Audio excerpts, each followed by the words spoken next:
दोस्तों, क्या आप जानते हैं स्टैंड ऑफिस का मीनिंग क्या होता है? क्या आप जानते हैं with a grain of salt का अर्थ क्या होता है?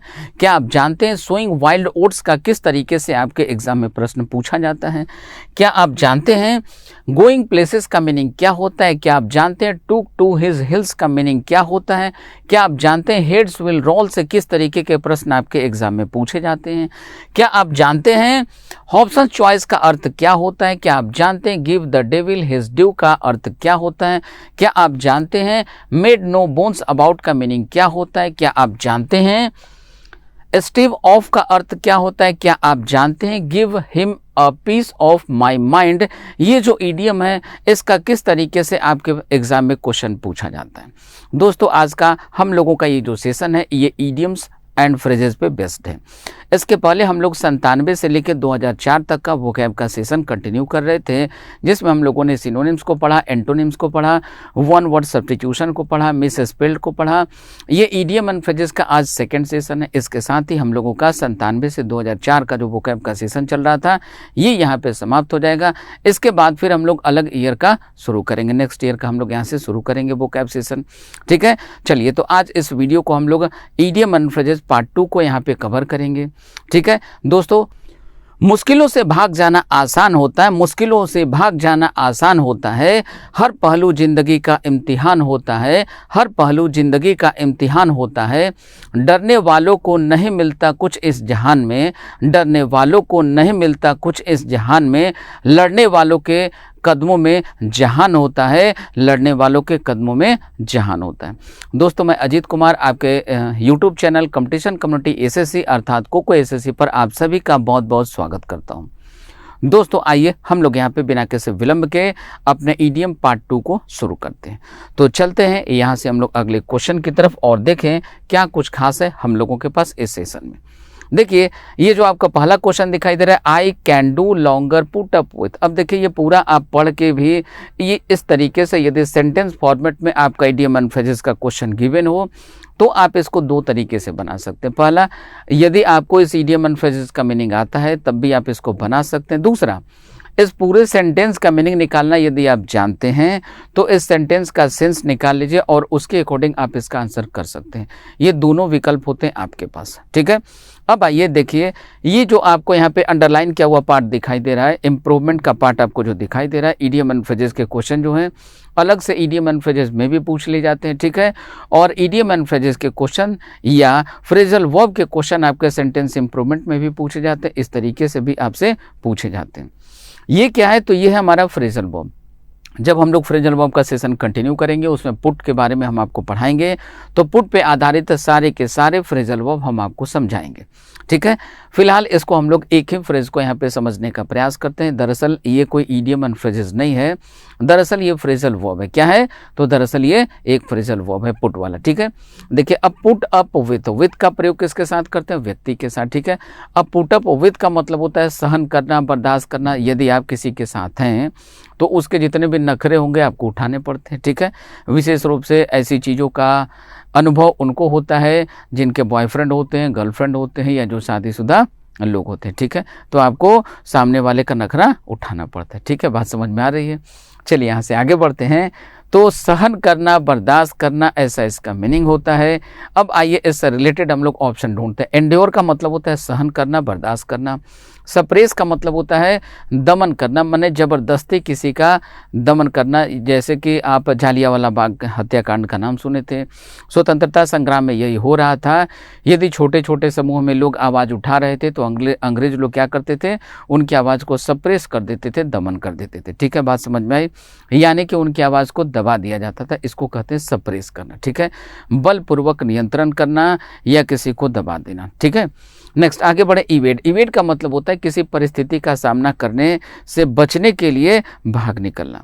ठीक है, किसी परिस्थिति का सामना करने से, अच्छा हो या बुरा हो, पता नहीं क्या होगा मेरे साथ, पता नहीं पापा आ रहे हैं, डांटेंगे, मारेंगे, क्या करेंगे, एक काम है पहले छुप जाओ, भाग जाओ। मम्मी को कह दिए, पापा से कह देना कि हम अपने दोस्त के यहाँ गए हैं, कुछ ज़रूरी काम है। ठीक है, बात समझ में आई? तो आप क्या किए? आप इवेड कर गए।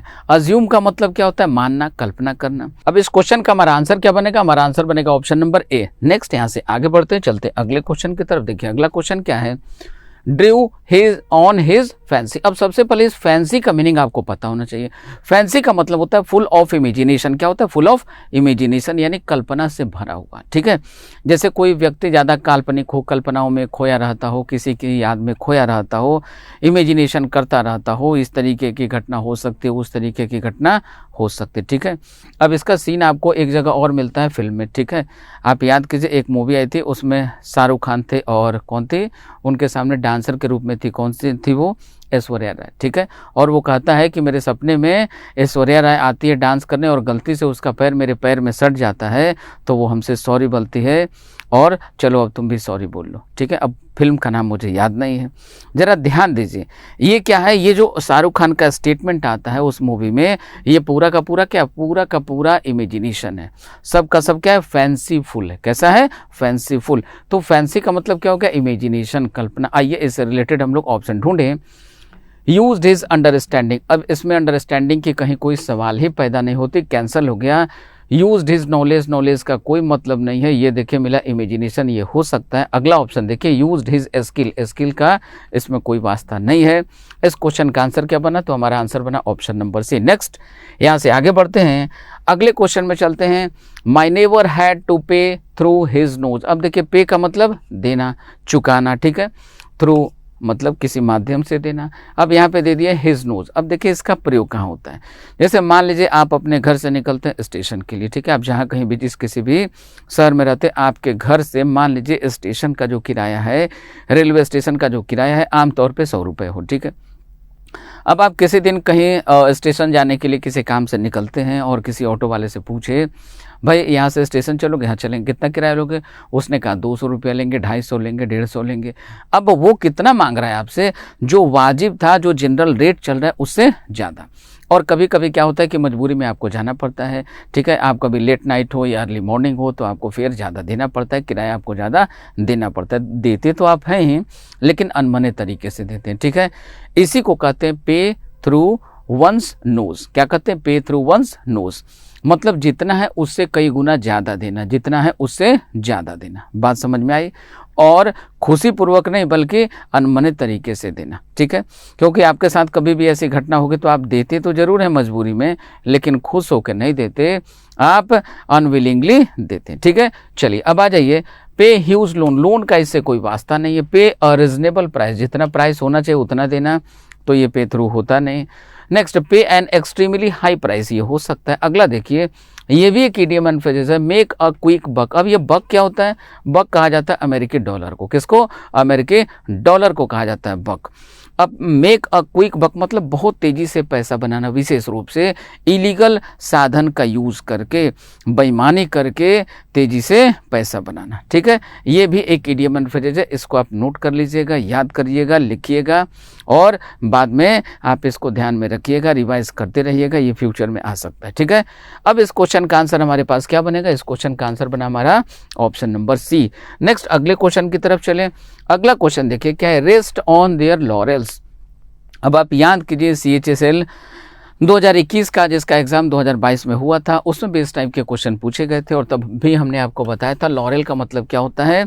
लॉरेल का मतलब होता है अपने प्रसिद्धियों पे, जो कुछ भी आपने अचीव कर लिया है उसी पे संतुष्ट हो जाना। क्या हो जाना?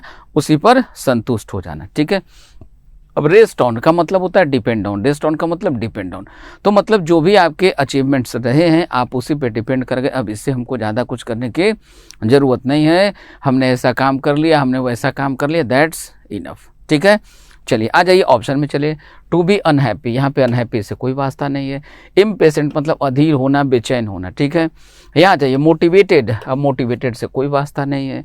अब यहाँ जाइए कॉम्प्लासेंट, कॉम्प्लासेंट क्या होता है? ये भी वही होता है अपने उपलब्धियों पे आत्म संतुष्ट हो जाना, अपने उपलब्धियों पे, अपने अचीवमेंट पे आत्म संतुष्ट हो जाना। तो अब मेरा रिलेटेड आंसर क्या बना? हमारा रिलेटेड आंसर बना ऑप्शन नंबर डी। नेक्स्ट, अगले क्वेश्चन को देखे आइए। अगला क्वेश्चन देखिए क्या है? To give him a piece of my mind. ठीक है, अब माइंड का मतलब दिमाग, माई का मतलब मेरा। ठीक है, अब मेरे दिमाग में जो भी चल रहा था, जो भी घटना चल रही थी, उसको क्या किए? हिम मतलब किसी दूसरे को दे दिए। अब देखिए क्या होता है कि आपके पापा या आपकी मम्मी या मान लो कोई हस्बैंड वाइफ है, ठीक है, तो दोनों यदि वर्किंग में हो, ठीक है। अब मान लीजिए किसी एक के ऑफिस में शाम में ऑफिस से निकलने के पहले उसकी जम के उसके बॉस के द्वारा खिंचाई कर दी गई, डांट फटकार हो गई, ठीक है। अब माथे में पूरा टेंशन लेके वो इंसान आता है और घर में आके जो सामने मिला उसी पे निकाल दिया, यानी हस्बैंड की खिंचाई हुई हो तो वाइफ को बेमतलब बलि का बकरा बनना पड़ जाता है, ठीक है। वाइफ की खिंचाई हो गई हो तो अब आएगी घर में, अब वो खाना वाना नहीं बनाएगी भाई, उसके नखड़े बहुत सारे चालू हो जाएंगे, ठीक है। बातें समझ में आ रही हैं। और कभी कभी क्या होता है कि हस्बैंड यदि हैंडपेक्ड हस्बैंड हो, यानी डरपोक हो, जोरू का गुलाम टाइप का हो, ठीक है, तो उस कंडीशन में वो क्या करता है, वो बीवी पे तो भड़ास अपने नहीं निकाल सकता, जो बच्चे मिल जाते हैं बच्चे पे ही अपना भड़ास निकाल देता है। बात समझ में आई? चलिए आइए रिलेटेड ऑप्शन को ढूंढने का हम लोग प्रयास करें। To be nice to him मतलब किसी के लिए अच्छा होना, ये होगा नहीं, ठीक है।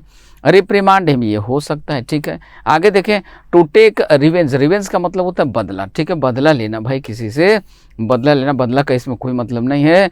टू सपोर्ट हिम, उसका सपोर्ट करना कोई मतलब नहीं है। हमारा आंसर क्या बना, तो हमारा आंसर बनेगा ऑप्शन नंबर सी। क्या बनेगा? Option number C. नेक्स्ट अगले क्वेश्चन में चलें। देखिए हमारा अगला क्वेश्चन क्या है, द पार्टी हाई डिमांडेड। अब छोड़ दीजिए हाई डिमांडेड, सबसे पहले यहाँ पे आ जाइए स्टेव ऑफ। स्टेव ऑफ का मीनिंग क्या होता है?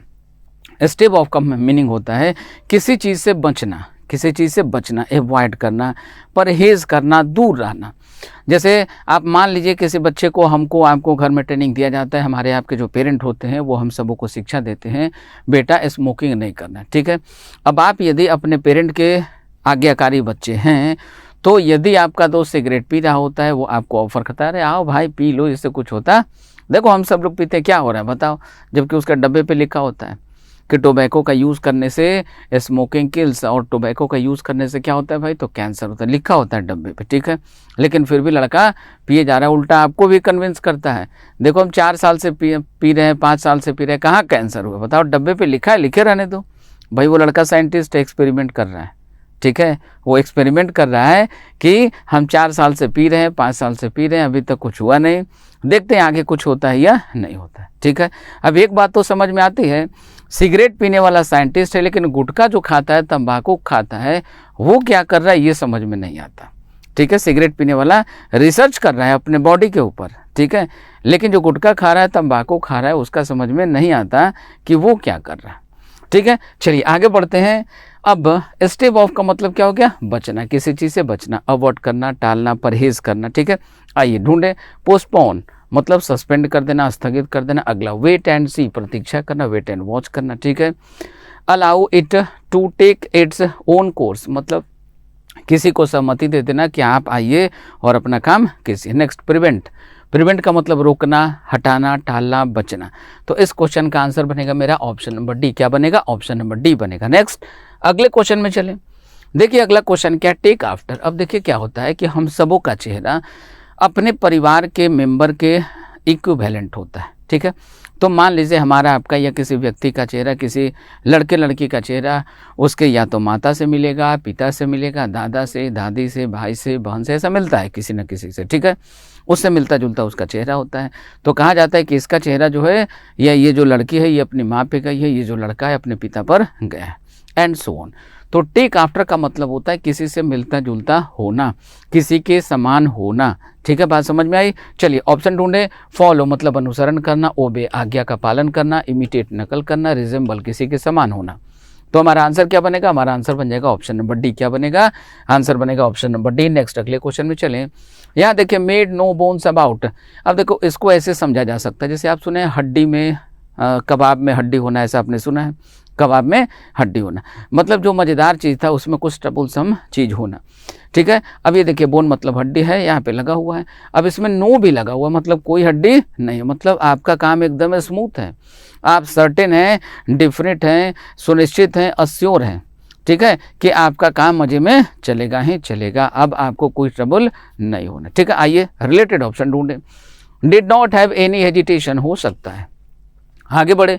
Did not have any faith, ये तो हो गया नहीं, गलत हो गया, इसके अपोजिट चला गया भाई, हड्डी नहीं है, हड्डी नहीं है, तो काम आपका स्मूथ है, आपको पूरा भरोसा है, विश्वास है कि ये तो सही है। ठीक है, आगे बढ़ते हैं यहाँ से। डिमांडेड कॉम्पनसेशन, अब देखिए कंपनसेशन का क्षतिपूर्ति या क्षतिपूर्ति की जो राशि होती है इससे इसका कोई वास्ता नहीं है। हैड प्रॉब्लम्स इन, मतलब समस्या होना। हैड प्रॉब्लम तब होता जब यहाँ पे नो नहीं लगा होता। ठीक है, केवल बोन्स होता तो हो भी सकता था, लेकिन ये तो अब होगा ही नहीं। अब एक ही ऑप्शन बचा हमारे पास, क्या बचा? Option number A. नेक्स्ट अगले क्वेश्चन में चलते हैं।